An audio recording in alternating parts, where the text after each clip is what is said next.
룻기 4장 13절부터 22절 말씀으로 인생을 회복시키는 하나님이라는 제목으로 하나님 말씀 함께 나누고 또 전하고자 합니다. 오늘 기도 내용처럼 완연한 봄, 또 화창하게 보이는, 어제 비가 오고 더 정말 상쾌한 그런 주일인데요. 여러분 가운데, 여러분 삶 가운데도 상쾌한 일들이, 또 여러분들을 기분 좋게 하는 그런 좋은 소식들이 가득하기를 간절히 축복합니다. 우리 그런 마음으로 서로 인사 나누기를 원합니다. 사랑하고 축복합니다. 오늘 비대면으로 함께 하시는 모든 분들에게도 주께서 주의 은혜가 가득하시기를 간절히 축복합니다. 오늘 본문은요, 우리가 오늘 보시는 것처럼 길을 찾다 시리즈의 마지막입니다. 15번째인데요. 오늘 룻기 본문의 마지막 본문이기도 합니다. 마지막 본문의 이야기는 마치 이제 결과가 나오는 일들인 거죠. 그래서 그동안 달려왔던 이야기를 이제 정리하고 또 그 끝이 어떻게 되는지를 보여주는, 영화로 따진다면 이제 엔딩에 들어간 상황입니다. 사실 오늘 본문의 이야기는요, 오늘 우리가 그동안 보았던 1장부터 보았던 내용과는 굉장히 사뭇 대조적이다라고 이야기할 수 있습니다. 왜냐하면 룻기 1장에 보면 엘리멜렉의 가정은 어려운 상황에 접하게 됩니다. 그것은 바로 흉년이 들었던 거죠. 그래서 흉년에 정말 들었던 가정 가운데 일어났던 일부터 시작하는데, 이토록 정말 애처롭고 또 불쌍하고 이렇게 일이 꼬이고 꼬일 수 있는가 하는 이야기로 사실 시작이 되니까 편한 이야기는 아니었던 걸 우리는 볼 수 있습니다. 시작은 고향 베들레헴에서 시작이 되죠. 그리고 때는 흉년이다라는 때로 시작을 합니다. 엘리멜렉은 사실 흉년이라는 건 먹고 살 일이 어렵다는 거죠. 다른 말로 하면 정말 형편이 너무 어려워서 어떻게 살아갈까 매일매일이 고민이 되는 때가 바로 흉년의 때가 아니겠습니까? 그래서 엘리멜렉이라고 하는 그 가정은 흉년을 피해서 모압 아내 나오미와 두 아들을 데리고 멀리 보이는 그 모압 지방으로 그렇게 가게 되죠. 살려고 갑니다. 먹고 살기 위해서 그렇게 갔던 겁니다. 하나님의 인도함이 없어도 그저 눈에 보이는 비옥하게 보이는 그 땅으로 가기만 하면 그래도 먹고 사는 문제는 해결될 거라고 생각했던 모양입니다. 그런데 그렇게 기대했던 것과는 달리 그들의 엘리멜렉의 삶은 오늘 우리가 1장에 보았던 것처럼 그 기대와는 전혀 다른 길을 걷게 되었습니다. 엘리멜렉은 거기서 죽었고요. 두 아들 말론과 기럨도 거기에서 죽음을 맞이하게 됩니다. 그것이 불과 모압으로 가서, 흉년을 피해 모압으로 가서 10년 안에 일어났던 일입니다. 그러니까 여러분, 10년 동안 가족 중에 3사람이 죽음을 정말 죽었다라고 생각해 보십시오. 그 가정이 슬픔이 끊어질 날이 없었을 겁니다.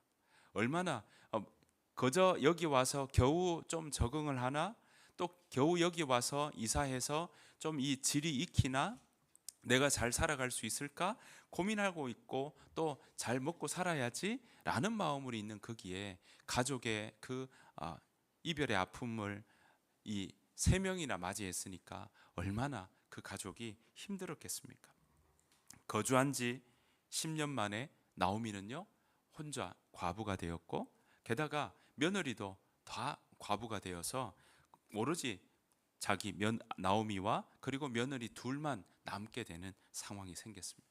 가족을 기업을 이을 손자도 없는 상황이었다라는 것이죠. 여러분, 얼마나 막막했겠습니까? 앞으로 어떻게 살아가야 할까? 도대체 무엇을 붙잡고 내가 어떤 기대로 살아가야 될까? 그런 고민이 들지 않았겠습니까? 그렇게 앞으로 살아갈 일이 막막할 그때에 나오미는요, 거기에 대해서 그런 고민 앞에 본인은 베들레헴으로 돌아가기로, 거기에 대한 질문에 대한 답으로 본인은 베들레헴으로 다시 돌아가기로 결정을 했습니다. 베들레헴에서 모압 땅으로 갈 때와는 다른 상황입니다. 갈 때는 어떻겠습니까? 자기가 가지고 있는 거기서 살 수 있는 그런 여러 가지 재물들, 또 가작 도구들 다 챙겨서 그래도 바리바리 싸들고 갔지 않았겠습니까? 그런데 모압 땅에서 돌아올 때는 어떨까요? 다 잃어버리고도 정말 살려고 갔던 그 자리에서 빈손으로 돌아오는 일들이 일어났던 것입니다. 여러분, 빈손으로 베들레헴으로 다시 돌아온다, 이거 쉽지 않은 이야기이지 않겠습니까? 여러분, 만약에 이민을 갔다가 다시 돌아오는데 어느 정도 기반이 잡혀지고 또 상황이나 형편과 여러 가지 처지가 좋은 상황에서 돌아오면 모르겠지만, 그러지 않고 거기에서 실패하고 또 다 잃어버리고 한국으로 또 고국으로 돌아온다 생각해 보십시오. 그 마음이 얼마나 무겁겠습니까? 나오미가 바로 그런 상황이었다고 이야기할 수 있습니다. 그럼에도 불구하고 나오미는요, 그 무거운 발걸음으로 베들레헴으로 그렇게 걸어오고 있었던 것입니다. 귀향하는 길에 나오미는 두 며느리에게 각자의 친정으로 가라고 합니다. 왜냐하면 두 며느리의 인생을 또한 그 마음 가운데 축복해주고 싶은 마음이었겠지요. 하지만 이 둘째 며느리 룻마는 그렇게 자기 친정으로 가지 않고 시어머니 나오미와 함께 가겠다고 그렇게 결단합니다. 나오미가 믿는 하나님이 자신의 하나님이 되기를 원한다는 고백과 함께 어머니가 계신 곳에 나도 가겠다라고 그렇게 고백하면서 이 시어머니와 함께 베들레헴으로 걸어갔던 것입니다. 여러분, 룻은요, 나오미는 어째 보면 친정으로 오는 길이고 또 고국 땅으로, 고향 땅으로 오는 길이지만, 이 룻은 이방 여인이기 때문에 베들레헴이 오히려 이방 땅이 되는 상황입니다. 자신의 고향은 모압인데 낯선 땅으로 와서 살아가야 되는 그 어려움이 왜 없었겠습니까?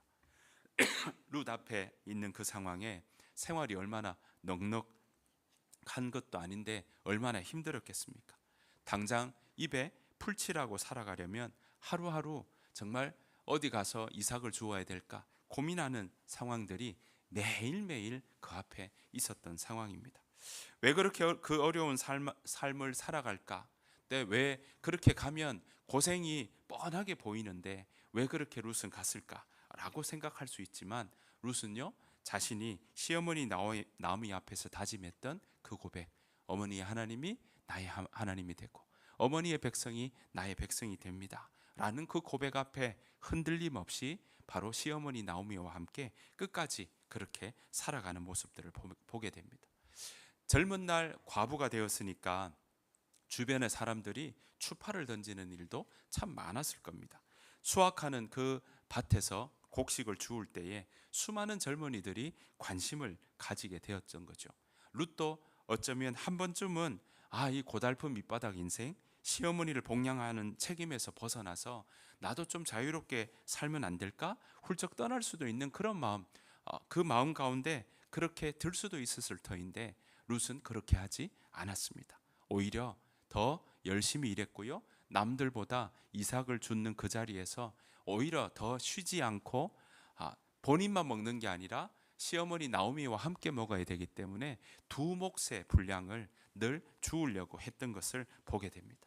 그렇게 열심히 일하는 이방 여인을 보았던 보리밭의 그 추수하는 감독관은 이 룻의 모습을 보고 마음에 두고 있었고요. 그리고 그 감독관 때문에 주인이었던 바로 그 밭의 주인 보아스의 귀에 들어가게 되었던 것입니다. 하나님은 낯선 땅 시댁 가족들이 사는 베들레헴에서 가장 밑바닥 인생으로 살아가는 룻에게 하나님은 그 길 함께하던 그 길에서 낯선 그 땅에서 하나님은 오히려 그 계획들을 이루어 가시고 은혜를 베푸시는 일들이 일어나고 있다라는 것입니다.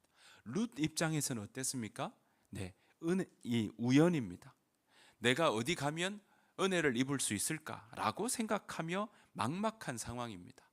그런데 하나님은요, 내가 그 밭을 성문을 밖에 나가서 어느 밭에 갈까 고민하며 시도하는 그 걸음을 하나님은 보아스를 만나게 되는 자리로 인도해 주시는 일들이 일어나게 된 것이죠.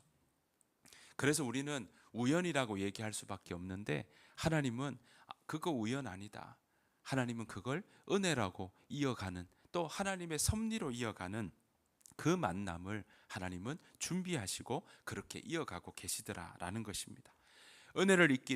은혜 입기를 바라는 마음으로 밭에 나간 룻에게 하나님은 그 발걸음을 보아스를 만나게 해주는 자리까지 그렇게 이어가게 해주셨다는 사실입니다. 룻은 친족이었던 보아스 소유의 밭에 이르러서 이삭을 주었고요. 보아스는 사실 귀퉁이, 밭에 내 귀퉁이에서만 이삭을 줍게 되어 있는 그 전통에 그걸 더 넘어서서 곡식 단과 단 사이에 지나다니면서 곡식을 주울 수 있도록 해주는 것까지 배려해 주었고, 또 그 젊은 추수꾼들에게 일부러라도 곡식을 좀 떨어뜨려 두어라 할 정도로 바로 보아스는 이 룻에게 배려했던 것을 보게 됩니다. 그래서 어땠습니까? 네, 그는 하루에 주운 양이 두 사람이 먹을 만큼 양에서 하루 먹을 치보다 훨씬 많은 보름치의 양을 그렇게 주었던 것을 보게 됩니다.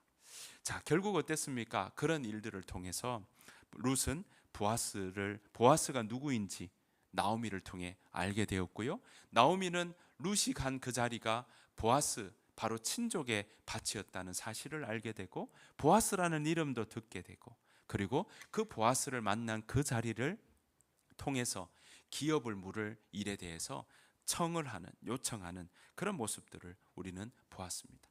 그래서 룻은 어땠습니까? 거기에 응하고 또 거기에 순종해서 룻은 바로 이 보아스에게 가서 청혼하는 일이 일어나게 된 것이죠. 우리가 그래서 지금 우리가 3장으로 넘어오면서 어땠습니까?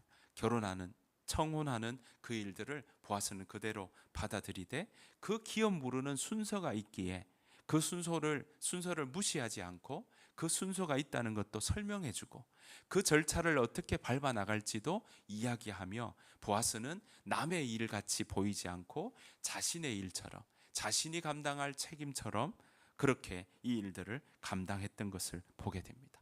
결국 성문 앞에서 그들은 바로 보아스보다 더 우선순위로 있던 기업을 물으는, 고해를 하는, 대사주는 그 권한이 있었던 바로 아무개라고 하는 그 사람을 불러서 재판을 하게 되고, 그 법정 앞에 성읍의 10명의 장로들과 함께 그 자리에서 바로 이제 우선순위가 있던 아무개가 그것을 물으지 않겠다라고 신을 벗어 던지자 바로 보아스는 이제 내가 그것을 감당하겠다라고 했던 것, 우리가 지난주까지 보았던 일입니다. 자, 오늘 그 기업 물으는 일이 이제 결론이 나기 시작합니다. 그 결론 가운데 하나님이 어떻게 그 일들을 이루어 나가시는지 우리가 보기를 원하는데요. 자, 그 결론 이렇게 시작합니다. 4장 13절 말씀입니다. 같이 읽겠습니다. 시작. 그래서 보아스는 룻을 아내로 맞아들였습니다. 여호와께서 룻이 임신하게 해주셔서 룻은 아들을 낳았습니다. 이렇게 이야기하고 있습니다. 네, 오늘 아내로 맞아들여서 룻이 임신하게 해주셨다. 네, 여러분 우리가 다 알고 있습니다. 이 임신과 출산은요 인력으로 되지 않습니다. 정말 우리가 정말 그 많은 일들을 우리 그냥 서로 남자와 여자가 만나면 아이를 다 낳겠지 하지만, 네, 그거 다 하나님의 섭리 안에 있는 것이고요. 생명이 하나님의 손 안에 있기 때문에 그렇습니다. 그래서 오늘 성경도 여호와께서 룻이 임신하게 해주셔서 룻은 아들을 낳았다라고 이야기를 하고 있습니다.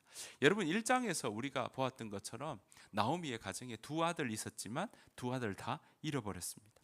그 후부터 지금 베들레헴에 오기까지 이 집에는 아이 우는 소리가 없었습니다. 네.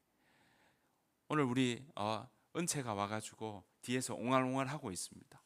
네, 이게 늘 듣는 사람은 이거 시끄러운 것 아닌가 할 수 있지만, 그 아이가 한동안 없던 집에는 저 옹알거리는 소리와 그 우는 소리에 다들 기뻐합니다. 그 마찬가지인 거죠. 이 나오미의 집에 여러분 생각해 보십시오. 갑자기 아이가 와서 그 나오미가 지금 룻이 낳은 아들을 보면서 거기에서 함께 그곳을 들여다보고 있는 것 생각해 보십시오. 얼마나 기쁘겠습니까? 얼마나 즐겁겠습니까? 여러분, 여호와께서, 그래서 이 부분도 뭐라고 이야기합니까? 여호와께서 룻이 임신하게 해주셔서 아들을 낳았다라고 강조하고 있는 것입니다. 나오미의 마음이 어땠을까요? 여러분 이 상황에 나오미의 마음이 정말 주마등처럼 그 스쳐 지나가는 자신이 살아온 인생이 생각나지 않겠습니까? 손자 손녀를 본 분들의 이야기를 들어보면 직접 자식을 낳았을 때보다는 완전 다르답니다. 본인이 낳을 때는 경황이 없대요. 이게 처음 경험이고 하니까 직접 낳을 때는 출산하느라 힘도 들고 또 이걸 어떻게 해야 되나 잘 모르니까 경황도 없고, 그런데 손자 손녀를 얻을 때는 직접 놓는 것도 아니니까 너무 좋은 거예요. 또 비슷하게 닮았거든요. 이루 말할 수 없는 기쁨이 그 가운데 있다고 합니다.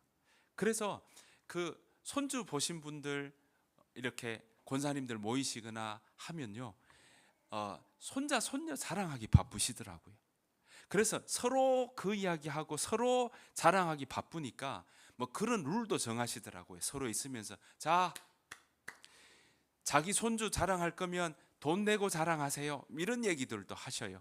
그런데 뭐라고 하십니까? 다들 하시는 말씀이 돈 내고서라도 자랑하고 싶어요. 그런 이야기를 우리가 듣게 됩니다. 밥을 사서라도, 밥 사야 자랑해야 할 수 있다고 하면 밥을 사서라도 자랑하고 싶다고 이야기를 하고요. 대부분 어떻습니까? 그 할머니 할아버지의 폰 배경화면에는 거의 대부분 아이 사진이 그 앞에 대문 사진으로 되어 있는 것을 우리는 보게 됩니다. 왜 그럴까요?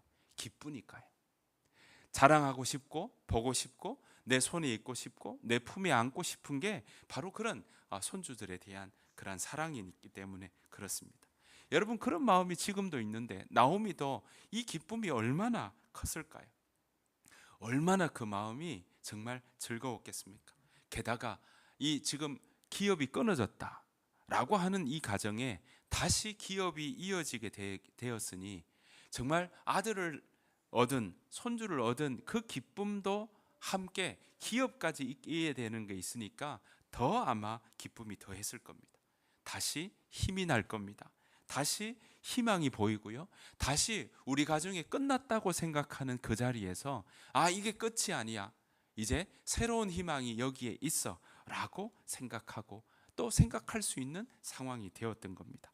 그래서 15절에는요, 4장 15절에는 이렇게 시작하고 있습니다. 이렇게 언급하고 있는데요, 쉬운 성경으로 제가 한번 읽어볼게요. 이 아이는 당신에게 삶의 의미를 불어넣어 주었고 당신이 늙었을 때 당신을 돌보아 줄 자입니다. 이렇게 이야기합니다. 여러분, 이 구절이 이 아이는 당신에게 삶의 의미를 불어넣어 주었고 라고 이야기를 하는데, 이게 개역개정에서는 뭐라고 나오냐면 내 생명의 회복자이며 이렇게 이야기하고 있고요. 또 우리말 성경에는 이 구절을 뭐라고 이야기하냐면 인생을 시켜 주었다라고 이야기를 하고 있습니다. 그렇습니다. 오늘 보시는 것처럼요, 보아스와 룻을 통해 얻은 이 아이는요, 나오미에게 앞으로 살아갈 의미를 불어넣어 주는 일이 되었던 것입니다.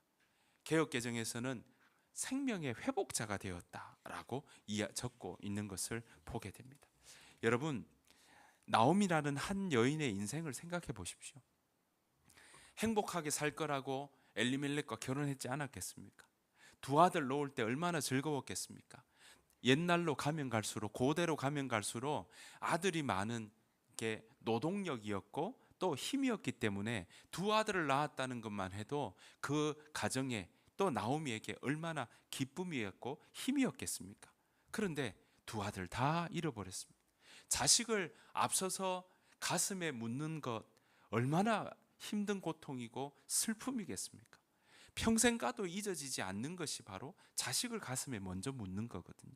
그러니 그 인생이 얼마나 슬픔고 얼마나 힘겨운 그러한 인생이었겠습니까? 매일 살아가는 일이 죽을 맛이라고 여겨질 정도 아니었겠습니까?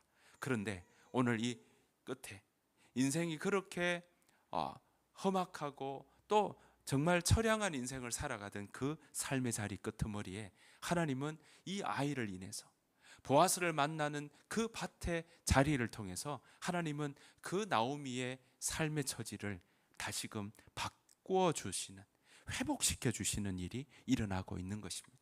죽을 맛이었던 그 인생을 뒤집어서 살맛나게 해주시는 자리를 우리는 보게 되는 것입니다. 나오미는 그렇게 룻이 이삭을 주우러 가는 첫걸음에서 보아스를 만나게 될지 몰랐을 겁니다. 어떻게 알겠습니까?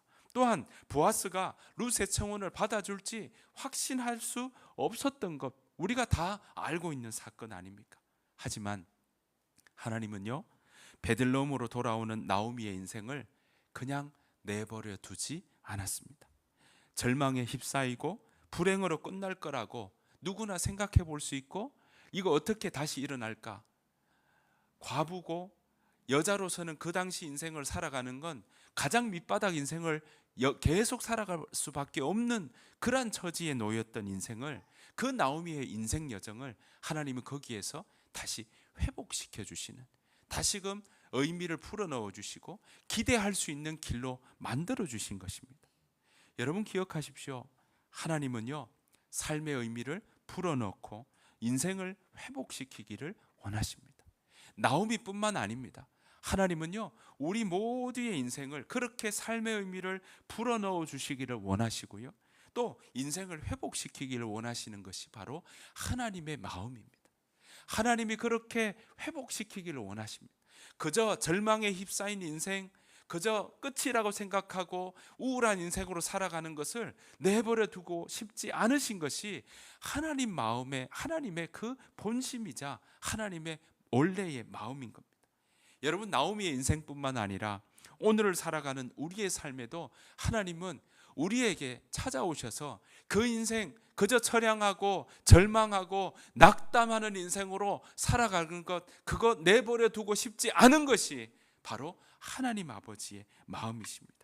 그래서 오늘을 살아가는 우리에게도 하나님은 찾아오시고요, 오늘을 살아가는 우리에게도 우리와 함께 하시고 우리에게 우리의 마음의 문을 두드려 주시며 우리와 우리 인생의 여정이 하나님 안에서 의미 있고 가치 있고, 그리고 다시금 싸매어 주시는, 상처난 자리 싸매어 주시고 회복시키셔서 절망으로 살아가는 인생이 아니라 기대하며 살아가는 인생으로 그렇게 우리에게 밝히 보여주시는 하나님이신 줄 믿습니다.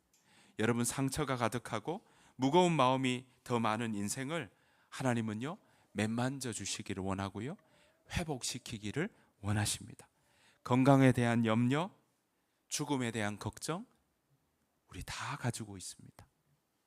앞길을 모르는 한계가 있는 인생 아닙니까? 한 번밖에 살아갈 수 없는 그런 인생입니다. 그래서 걱정으로 불안하고 두려운 인생살이, 그렇게 살아가는 인생이 우리의 인생인데, 그 인생살이에 하나님 찾아오셔서 그 죽음이 끝이 아니라고 우리에게 말씀하시고, 또 우리에게 염려에 쌓여 있지 말고 하나님 말씀을 붙잡을 때 우리로 하여금 자유케 되는 일들을 우리에게 보여주셨고, 죽음을 뛰어넘어서서 하나님 우리에게 평안을 보여주시고 평안으로 채워주시겠다고, 그래서 예수님께서 부활 이후에 처음으로 하시는 말씀도 평안을 내게 주노라고 우리에게 말씀하셨던 것을 기억합니다. 하나님은요, 그러한 평안을 주시는 것 차별하지 않으십니다. 하나님은 우리에게 세상은 수많은 기준과 수많은 계급을 나누고 수많은 자격을 이야기하고 수많은 조건을 이야기하지만, 하나님은 그런 조건과 그런 차별과 그런 기준을 이야기하지 않으시고, 내게로 다 오라, 누구든지 목마르거든 다 내게로 와라, 생수의 강이 그 가운데 흘러 넘치게 하겠다고 우리에게 약속하고 있는 것입니다.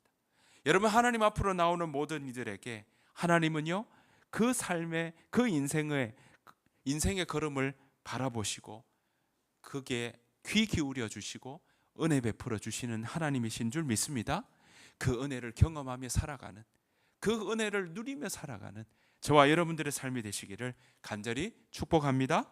걱정으로 가득하고 매일을 막막함으로 살아가는 그런 삶을 사시는 분들이 계신가요? 세상 주변은 여전히 이 시기에도, 2024년을 살아가는 시기에도 세상에는 전쟁의 소문이 계속 끊이지가 않는 이때입니다. 여러분, 그래서 주변 상황들은 그 전쟁이 멀리 떨어진 전쟁 같지만 우리에게도 영향 미치지 않습니까? 유가가 올라가고 있고, 유가가 올라가니까 환율도 올라가고 있고, 환율이 또 우리의 경제를 더 어렵게 만드는 일까지도 우리는 그렇게 그런 영향을 받으며 살아가고 있지 않습니까? 또 어떻게 살아갈까 막막함으로 또 우리가 앞에 다가오는 일들이 늘 우리 가운데 다가오고 있습니다. 기억하십시오. 나와 함께 하시고 가장 알맞은 때에 하나님은 여전히 우리와 함께 하시며 걱정에 매여 살지 말고 불안에 떨며 살지 말라고 우리에게 말씀하시며 내가 너를 향한 하나님의 계획이 있고 너를 향한 하나님의 길이 있고 너를 향한 하나님의 도우심을 준비하고 있다고 말씀하시는, 최선의 방법으로 도우시고 인도하시는 그 하나님의 손길이 있다고 우리에게 말씀하시는 것을 우리는 기억하며 나아가기를 원합니다. 여러분, 그 손길이 여러분 곁에 있습니다. 그 손길이, 그 도움이 여러분들에게 여러분 인생 앞에, 여러분 인생길에 놓여 있다는 사실입니다. 여러분, 그 손길이 여러분들을 일으켜 세울 겁니다. 그 손길이 여러분들을 싸매어 주실 겁니다. 이 길로 가면 안 될 것 같지만, 이 걸음으로 가면 안 될 것 같지만 하나님이 그 자리에 함께 하신다면 하나님을 사랑하는 자, 곧 그 뜻대로 부르심을 입은 자들에게 모든 것이 합력하여 선을 이루어 나가신다는 사실을 우리가 기억하며 나아가는 저와 여러분 되시기를 간절히 축복합니다. 그래서 넘어지고 다시 일어나고 이김을 주시는 그 하나님의 능력을 경험하며 살아가기를 소원합니다. 7번 넘어지고 사방이 우겨쌈을 당한다 할지라도 우리가 그것으로 끝나지 않을 겁니다. 왜냐하면 하나님이 그 자리에서 함께 일으켜 세워주실 것이고, 하나님이 상처나고 너덜너덜하게 우리의 삶에 힘조차 희망조차 보이지 않을 그때에도 하나님이 그 자리에 함께 하신다면 하나님 다시금 우리를 세워주시고 또 일어나라가 우리에게 손잡아 주시고 우리가 다시금 나아갈 길을 보여주시기 때문에 그렇습니다. 하나님은요, 그저 나오미의 인생 여정을 회복시키고 삶의 의미를 불어넣은 일만 하신 것이 아닙니다. 여러분, 하나님은요, 보아스와 룻을 통해 낳은 아들, 이 낳은 아들을 통해 하나님은 그 하나님의 계획과 하나님의 그 뜻을 펼쳐나가는 계보를 이어나가는 것을 우리는 볼 수 있습니다. 하나님은 그렇게 나오미의 가정과 나오미의 인생만 살피시는 하나님이 아니라 우리 인생, 모든 우리 인류의 인생을 하나님은 구원의 자리로, 죄된 사망의 자리에서 구원의 자리로 이끄시고자 그 계획들을 하나하나 순서대로, 방법대로, 하나님의 절차대로 이루어가고 계신다는 사실입니다. 자, 룻기 4장 17절입니다. 자, 제가 읽겠습니다. 이웃 여인들이 그 아기에게 이름을 지어주면서 나오미가 아들을 낳았다 하고 환호하였다. 그들은 그 아기의 이름을 오벳이라고 하였다. 그가 바로 이새의 아버지요 다윗의 할아버지이다. 여러분, 그 아이의 이름을 오벳이라고 기록하고 있습니다. 오벳은요, 바로 이새의 아버지고요 다윗의 할아버지입니다.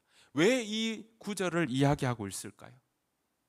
불쌍하고 애처로운 나오미와 룻을 통해 하나님은요, 오히려 이 인생을 복되게 하셔서 하나님이 계획과 섭리 가운데 세우시는 그 이스라엘의 계보를 이어가고 있는 것입니다. 다윗이라고 하는 왕을 세우는 데 있어서 족보가 끊어질 위기에 처해 있을 그때 하나님은 보아스와 룻을 통해서 오벳을 낳게 하고 오벳을 통해서 그 족보가 이어지고 있다는 것을 오늘 룻기는 보여주고 있는 것입니다. 그렇다고 보아스를 지켜 세우고 룻을 높이자는 의미가 아닙니다. 성경은요, 영웅을 이야기하는 책이 아닙니다. 성경은 성경에 나오는 아브라함, 모세, 여호수아, 다윗 같은 사람을, 그 사람들을 높이기 위한 것이 아닙니다. 그 인물들을 통해서 하나님이 어떻게 일하시는지 가르쳐주고 있는 것이 바로 성경인 겁니다. 여기에 하나님의 계획과 방법이 있다는 사실을 우리에게 이야기하고 있는 것입니다. 하나님은 룻이라는 모압 여인을 통해 이 땅에 예수께서 오실 길을 준비하고 계시고 또 준비하셨던 겁니다. 여러분, 선택받은 민족이라는 선민 사상을 가진 이스라엘 사람들의 입장에 여러분, 자기들의 계보에, 그것도 이방인들을 무시하고 이방인들은 같이 할 수 없다고 하고 거룩하지 않다고 생각했던 그 이스라엘 백성들에게 모압 여인이라는 이방 여인이 자기들의 인생 계보를 잇는 자리에 있다는 게 이게 쉽게 받아들여지겠습니까? 그런데 하나님은 그런 선민 사상 중요하지 않다는 거예요. 그것마저도 깨버립니다. 그러면서 하나님은 모든 자리에 우리 인생에 하나님은 그 하나님 구원의 이 길들을 열어주시기 위해서 하나님은 선민 사상을 뛰어넘어 하나님의 뜻을 이루어가고 계신다는 사실입니다. 그것도 어떻게 해요? 하나님의 계획과 하나님의 방법으로 말입니다. 이스라엘 백성들의 입장에서 보면 모압 여인이 자기의 계보에 들어온다? 이거는 자신들의 방법이 아닌 겁니다. 그런데 하나님은 그 방법 뛰어넘습니다. 사람들이 생각하는 그런 계획들 뛰어넘습니다. 하나님의 계획과 하나님의 방법으로 이 일들을 이루어가고 있다라는 것입니다. 여러분, 이것을 우리는 하나님의 섭리라고 그렇게 부르는 것입니다. 여러분, 하나님 나라의 백성, 하나님 나라의 사람, 믿음의 사람은요, 하나님의 섭리를 인정하는 사람들입니다. 세상을 살아가는데 내가 하나님을 믿는다, 또 믿음을 가진 사람이다 라고 할 때 그 사람은 어떤 사람이냐면 보이지 않지만 하나님의 섭리가 나 안에 있어. 내 길 앞에 있어. 내 인생 여정 가운데 있어. 내 계획도 있지만 하나님이 합력하여 선을 이루는 일들이 있어. 내가 하나님이 그 하나님의 섭리는, 나를 향한 그 섭리는 나에게 가장 좋은 길로 인도하신다는 것, 그거 믿고 나아가는 것이 바로 하나님 나라의 백성의 모습이요, 믿음을 가진 사람들의 삶인 것입니다. 사랑하는 성도 여러분, 하나님을 사랑하며 예수 그리스도를 믿고 내 안에 성령께서 거하신다는 것을 믿는 사람은 하나님의 섭리를 인정하는 자입니다. 하나님께서 세우신 계획은요, 하나님 때에 하나님의 방법대로 이루어졌고 이루어지고 있으며 앞으로도 이루어질 것입니다. 그 일들은 성경에 그대로 기록되어 있습니다. 그 일들은 성경을 통해서 우리에게 말씀해 주고 있는 것입니다. 그 섭리 안에서 하나님은요, 오늘 우리에게 내가 다시 오겠다고 말씀하고 있습니다. 하나님은 다시 오시겠다고 우리에게 약속하고 있습니다. 그 말은 무엇입니까? 죽음이 종착지가 아니라 죽음 뒤에 영생이 있다고, 영원한 삶이 있다는 사실을 우리에게 여전히 약속하고 있는 것입니다. 그리고 그 길은 예수님을 믿는 믿음으로 얻을 수 있다는 사실도 우리에게 여전히 알려주고 있습니다. 여러분, 이 땅에서 무엇을 믿고 어디에 가치를 두고 살아가시겠습니까? 어떻게 살 것인지에 대한 다양한 선택지는 여전히 우리에게 놓여 있습니다. 세상의 많은 일들이 이렇게 살아라고, 어떻게 살아갈 것인가의 대답으로, 어떻게 살아갈 것인가에 대한 하나의 제안으로 우리 앞에 계속 던져주는 일들이 있습니다. 바라옵기는 그런 여러 가지 다양한 선택지에서 성경이 오늘 우리에게 분명하게 알려주는 그 길, 성경이 바로 우리에게 알려주는 이 길을 따라 걸어가라고 하는 그 선택지를 여러분 선택하고 그것을 붙잡으며 살아가는 저와 여러분들의 삶이 되시기를 간절히 축복합니다. 그 길은 바로 진리의 길이라고 말씀했습니다. 그 길은 여러분들을 빛으로 인도해 주실 것입니다. 성경이 가르쳐주는 그 길을 따라, 성경이 가르쳐주는 삶의 방식을 따라 그 삶을 붙잡고 그 길을 알아가며 그 길을 깨달으며 그 방식을 쫓아 살아가는 저와 여러분들의 삶이 되시기를 간절히 축복합니다. 하나님은요, 그 삶을 그저 내버려 두지 않으실 겁니다. 하나님은 그 인생에 의미를 불어넣어 주실 것이고 그 인생을 회복시켜 주실 것이고 그 인생을 가치 있게 그렇게 빚어 가실 것입니다. 그 하나님은 오늘도 우리와 함께 하십니다. 우리의 작은 신음에도 응답해 주실 것입니다. 삶을 회복시켜 주시는 그 하나님의 도움이 우리 가운데 일어날 줄로 믿습니다. 그 길에서 벗어나지 않고 뚜벅뚜벅 믿음으로 걸어가는 저와 여러분들의 삶이 되시기를 간절히 축복합니다. 우리 이 시간 함께 그 마음으로